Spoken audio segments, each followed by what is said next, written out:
तो रहनुमा नून लीग एहसन इकबाल ने कहा है कि नवाज शरीफ के दुश्मनों से भी उसके खिलाफ होने वाली साजिश की गवाही मिल चुकी।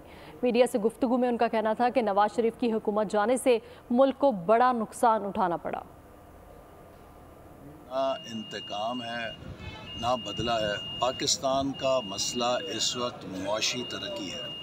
हम जिस दलदल में धंसे हुए हैं और जिस तबाही के किनारे पहुंचा दिए गए हैं, जिस कर्ज़े के बोझ में हमें धंस दिया गया है, अगले 3 सालों में हमें 72 अरब डॉलर के कर्ज़े अदा करने हैं।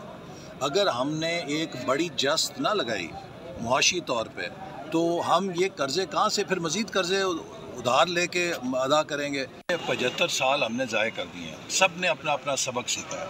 अब वक्त आ गया है कि सियासतदान भी सबक सीखें, अदलिया भी सबक सीखे, इस्टेब्लिशमेंट भी सबक सीखे। हमने 75 साल एक दूसरे से अदम तहफ़्फ़ुज़ में गुजारे हैं। सियासतदानों ने, अदलिया ने, इस्टेब्लिशमेंट ने, सब ने अपनी पीठ की तरफ देखा है कि मुझे पीछे से छुरा तो नहीं कोई घोंपेगा। पीछे देख के तरक्की नहीं होती। अगर आपको हमारी ये वीडियो पसंद आई है तो हमारे चैनल को सब्सक्राइब करें और बेल आइकन पर क्लिक करें। सब्सक्राइब करें और बेल दबाएं ताकि कोई खबर रह न जाए।